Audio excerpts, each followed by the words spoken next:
तो मेरे प्यारे विद्यार्थियों, नई दिशा ऑनलाइन क्लास में आपका स्वागत है। प्रतिदिन की भांति आज पुनः हम स्पेशल ऑब्जेक्टिव क्वेश्चन लेकर के आप लोग के बीच उपस्थित हैं। तो आज वास्तविक संख्या का जो रियल नंबर का जो 10 most important board model objective question जो इस बार परीक्षा में निश्चित ही रहेंगे इस टाइप का, वो लेकर के आप लोग के बीच आए हैं। आप परीक्षा में जाने से पहले इनको जरूर देख के जाएंगे।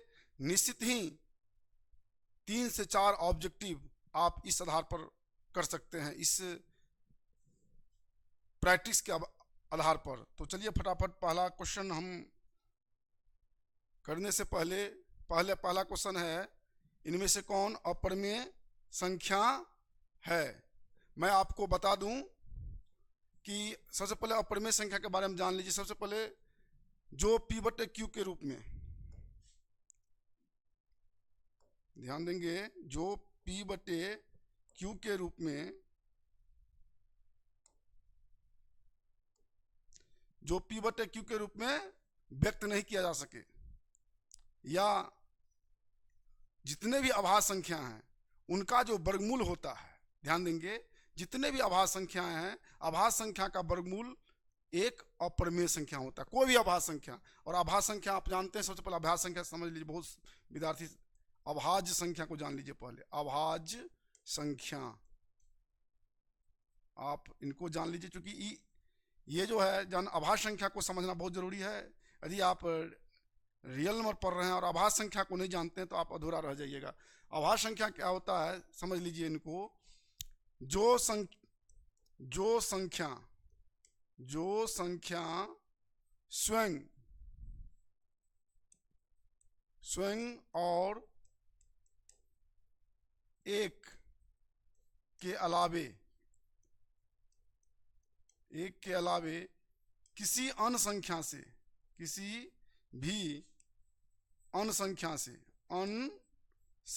से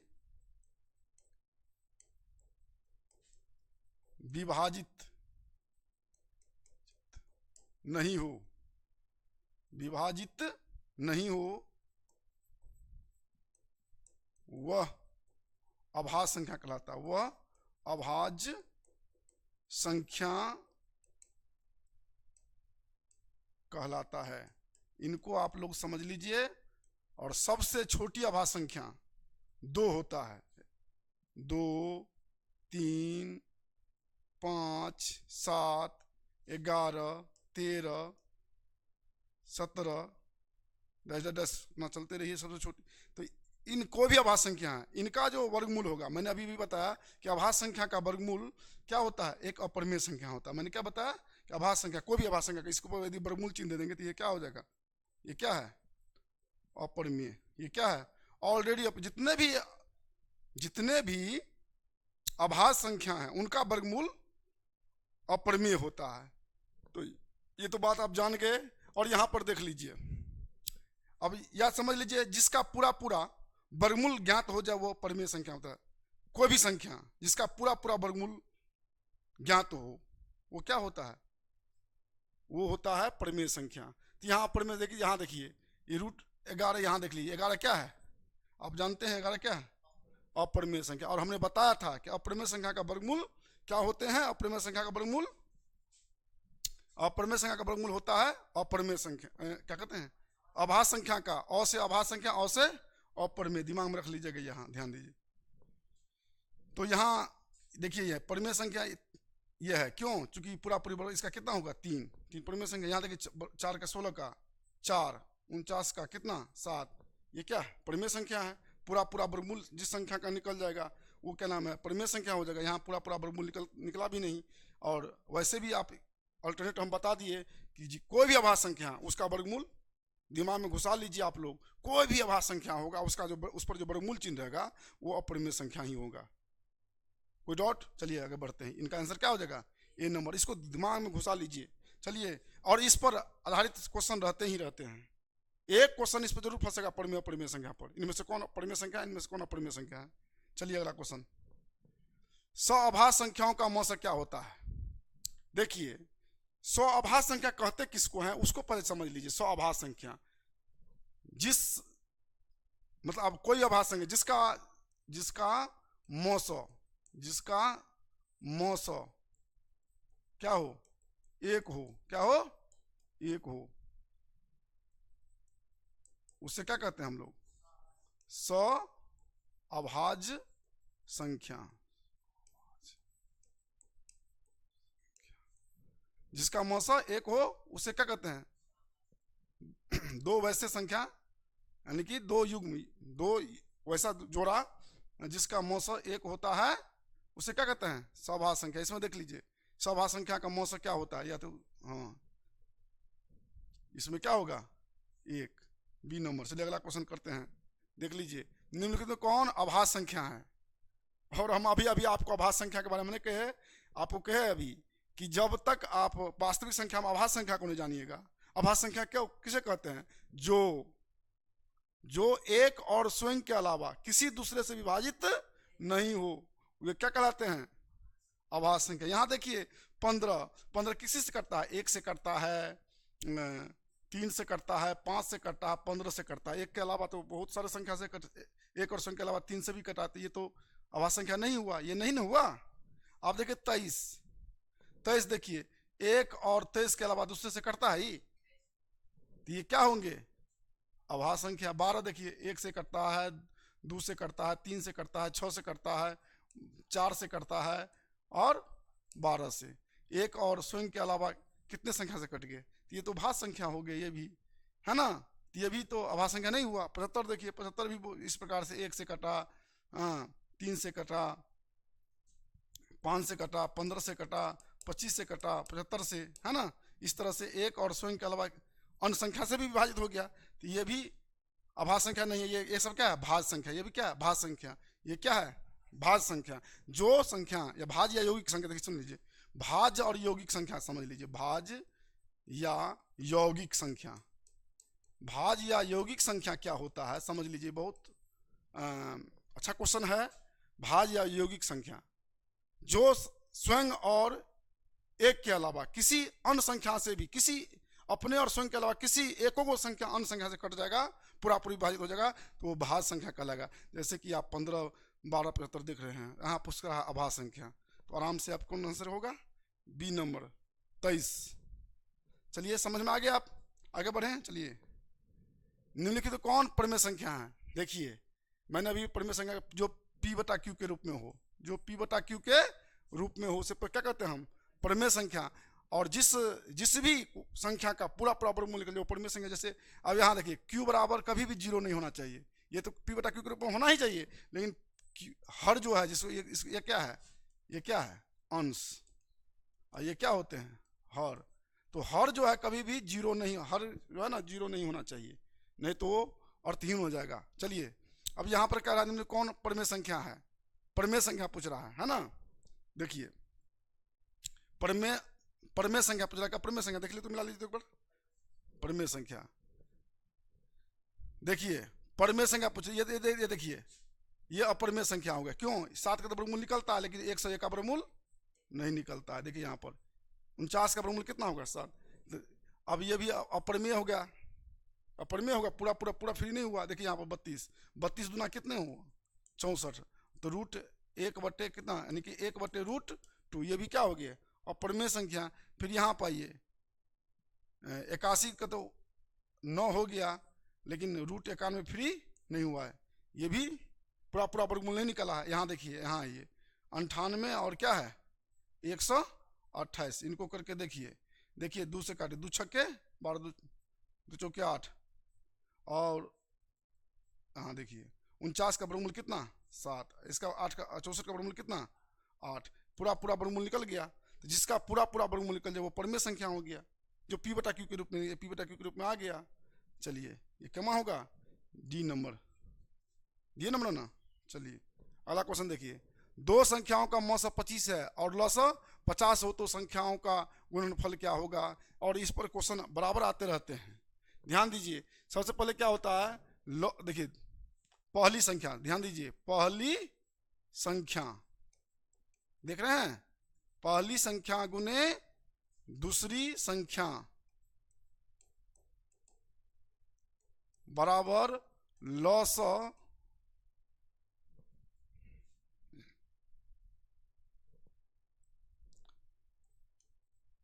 लॉस गुने क्या होता है, मौस। तो दो संख्याओं का गुणनफल जो होता है लॉस और मौस के बराबर होता है। यहां देखिए दो संख्या को मौस कितना दिया हुआ, तो दो संख्या गुणनफल पूछ रहा है। तो दो संख्या के, इसलिए दो संख्याओं का जो होगा गुणनफल आपको लॉस और मौस, तो लॉस कितना है 50 और मौस कितना है 25, 25 पंचे 25, तो एक शून्य बढ़ा दीजिए 1250। ए नंबर आंसर होगा। देखिए आसान क्वेश्चन है, परीक्षा में हड़बड़ाइएगा नहीं, इसमें से कोई भी पूछ सकता है। या तो पहली दो संख्याओं में एक संख्या दिया रहेगा, पहली संख्या दूसरी संख्या निकालने के लिए भी दे सकता है। तो इसी पर यानी कि पहली संख्या गुने दूसरी संख्या बराबर होता है लॉस गुने मौस, अर्थात दो संख्याओं का गुणनफल यदि उनके लॉस और मौस के गुणनफल के बराबर होता है। चलिए अगला करते हैं फटाक से। 0.67 को इनमें से किस रूप में लिखा जा सकता है? 0.67 को सबसे पहले आप देख लीजिए, 0.67 जो है हम ऐसे लिखे, दशमलव जब उड़ाते तो नीचे में कितना हो जाएगा 100, हो सकता है कि नहीं? तो 67 बट्टे, देखिए यहाँ पर 67 बट्टे कितना हुआ 100, तो 100 को क्या कितना ले देखिए 2500 का कितना हो जाएगा 2500 के 100, तो हम इसको लिख सकते हैं देखिए 67 बट्टे 5 का स्क्वायर गुने 2 का स्क्वायर, यानी कि किस रूप में है यहाँ देखिए किस में है ऐसा, ए नंबर में। और आप जान लीजिए एक बात और समझ लीजिए आप लोग, ये जो पूरा जो मतलब शांत जिसको कहते हैं शांत दशमलव उसी का निकलता है जिसका रूप क्या होता है, मान लीजिए जो है इस रूप में लिखा जा सके 2 पावर n और 5 पावर m, या इस रूप में जो आएगा तभी उसका पूरा क्या हो जाएगा शांत होगा। यानी कि शांत मतलब हुआ पूरा दशमलव में पूरा कटना, दशमलव भाग में भी पूरा निकलना। जैसे डैश आने वाला ही अशांत वाला का जो है जब ये पालन न करे तो वो अशांत हो जाएगा। कभी कभी पूछता रहता है इनमें से कौन शांत है, इनमें से कौन अशांत है, तो शांत अशांत इसी आधार पर हम कर सकते हैं। जब इस बेस में आएगा यानी कि 2 और 5 पर जो है क्या नाम आधार के बेस में आएंगे, 2 पावर n और 5 पावर m के बेस में रहेंगे तब ये होगा। चलिए अगला नेक्स्ट क्वेश्चन। चलिए अब देखिए दो अपरिमेय संख्या 3 + √5 3 का गुणनफल क्या होगा। यहाँ अपरिमेय संख्या है, अपरिमेय संख्या देखिए यहाँ देखिए सबसे पहले एक चीज मैं बताता हूँ, दो परिमेय संख्या का योगफल याद रख लीजिए, दो अपरिमेय संख्या का योगफल जो होता है योगफल और अंतर अपरिमेय होता है, लेकिन गुणनफल परिमेय होता है। अपरिमेय दोनों हो सकता है, परिमेय भी हो सकता है अपरिमेय भी हो सकता है, लेकिन योगफल और अंतर अपरिमेय ही होता है। ध्यान दीजिए यहाँ देखिए यहाँ पर आपको क्या पूछा गुणनफल पूछ रहा है, 3 प्लस क्या है √5 और क्या है 3 माइनस √5, ये इसका क्या पूछ रहा है गुणनफल। तो अब यहाँ देख लीजिए ये a+b और a-b पर है, तो इसको हम कर सकते हैं 3 का स्क्वायर माइनस √5 का स्क्वायर। आप जान लीजिए a+b इंटू a-b और a² हुआ, यहाँ a की जगह पे 3 है, b की जगह पर √5 है, और याद रख ली 3 का स्क्वायर कितना हुआ 9 और √5 का स्क्वायर क्या होता है 5, 9 में से 5 कितना हुआ 4, इनकी तो 4 क्या है परिमेय है, परिमेय संख्या, तो इसमें क्या होगा परिमेय संख्या। चलिए नेक्स्ट क्वेश्चन, यदि भाग एल्गोरिदम a बराबर BQ + R में a37 B4 एवं R1 हो तो किसका मान कह रहा है, यहाँ छूट गया, देखिए सवाल देखिए एक बार यहाँ क्या किसका मान Q का हो तो Q का मान क्या होगा, है ना है। देखिए आप लोग आप देखिए हुआ ऐसे, इसको क्या कहते हैं हम लोग, जैसे यहाँ पर इसको कहते हैं जिस प्रकार से भागफल हैं, इनको क्या कहते हैं, इनको कहते हैं भाज, इनको क्या कहते हैं, इनको क्या कहते हैं, भाजक। देखिए ध्यान दीजिए, यहाँ क्या होता है, शेषफल। तो ये जो भाज्य होता है, याद रखिए, ये जो भाज्य होता है ये क्या होता है, भाजक गुने भागफल जोड़ शेषफल, इसी को कहा जाता है भाग एल्गोरिथम, समझे ना। तो यहाँ देख लीजिए, यहाँ पर आपको क्या क्या दिया हुआ है, ए, ए कौन है इसमें, ये क्या हुआ, ये है ना, और किस में भाग दे रहे हैं, ये हुआ आपको आर, और ये क्या हुआ, ये आपको बी मान लीजिए, ए बी क्यू, है ना। तो किसका मान निकालने कह रहे हैं, क्यू का। तो देखिए यहाँ पर ये कितना दिया है, 37, कहीं मिस्टेक नहीं हुआ है, 37 बराबर कितना, बी का मान 4, क्यू निकालना ही है, शेषफल कितना, आर का मान कितना है 1। अब देखिए ध्यान दीजिए, इसको इधर लाइए, 37 में से कितना हुआ 36, 4 क्यू, क्यू बराबर कितना हुआ 36/4, 4 9 में 36, क्यू बराबर कितना हुआ 9, क्यू बराबर 9, ये नंबर देख लिए।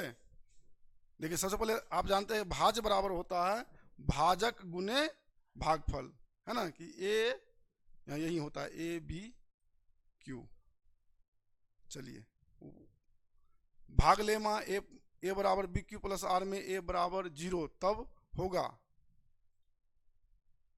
आर में क्या होगा, ए बराबर 0 तब होगा जब बी कितना होगा, इसमें देखिए भाग लेमा, यानी कि ए 0 कब होगा, देखिए ध्यान दीजिए, यहाँ पर ध्यान दीजिए, जैसे ए इसका मान, इनका मान क्या कर रहा है, 0 की बात कर रहा है, जैसे 0 होगा तब बी ए से बड़ा होगा, इसी नंबर। चलिए अगला क्वेश्चन क्या है, निम्नलिखित कौन सा युग्म स्वाभाज्य है। स्वाभाज्य का मतलब होता है जिन संख्याओं का मौस 1 हो। तो यहां देख लीजिए किस 15 और 20, इनका भी मौस क्या 5 आ जाता है, इनका देखिए 9 और कितना है 16, 9 और 16, देखिए 9 और 16 का कितना, 9 का भी और 16 का भी मौसा कितना आएगा, 1 ही आएगा। तो स्वाभाज्य युग्म स्वाभाज्य 9 और 16 आ रहा है, ये जिनका क्या नाम है मौसा कितना होता है 1 होता है, वो स्वाभाज्य संख्या कहलाता है ना। तो यहाँ देख लीजिए 9 और 16 स्वाभाज्य हुआ। जैसे 21 और 84 का भी आपको 21 हो गया मौसा, 13 और 52 का 4 हो गया, है ना। जैसे 13 निकालिए, जैसे 15 का और 20 का करते हैं तो कितना हुआ 5 तिया 15, 5 चौका 20, तो जितनों में मिलता है तो इसका तो 5 हो गया मौसम। फिर यहाँ देखिए 9 का करते हैं 3 गुने 3 कीजिए, 16 को 4 गुने 4, इसमें कोई मिलता ही नहीं है इनका, है ना, इसका एक है, एक तो सब में छिपा हुआ है। अब आइए 13 52 करते हैं, तो 13 और 52 को तो 1 गुने 13 कर सकते हैं, यहाँ कितना 13 चौके 52, तो 13 मिल जाता है, आप वह निष्ठ गुणनखंड 13 है, इसका भी मौसम 13 हो गया। उसी प्रकार से 21 का करेंगे, 21 और कितना 84 का कितना हुआ 3 गुने 7 और 21 चौके कितना होता है 21 और 84 का 8 बार 3 से भी लग जाना, 3 सत्ते 21, 21 चौके 84, तो ये जो है आप देखबे करते हैं, दोनों मिलते गया सर 21 हो गया उसका मौसम, है ना। तो एक तो केवल इसका हुआ, तो आंसर यही हुआ सवाभाज्य संख्या। इस प्रकार से आप लोग एक बार सरसरी निगाह से देख लेंगे। वास्तविक संख्या में सबसे पहले आते रहता है एक क्या नाम है ये परिमेय अपरिमेय संख्या में, तो इनको बना करके परीक्षा समय में एक बार देख के चले जाएंगे, आप अच्छा करेंगे। नेक्स्ट 10 ऑब्जेक्टिव लेके फिर हम मिलेंगे, तब तक आप तैयार रहिए, अभ्यास करते रहिए, और अंतिम समय में सारे सूत्र को, सारे कथन को एक बार जरूर पुनरावृत्ति कर लीजिए। कल पुनः मिलेंगे, धन्यवाद।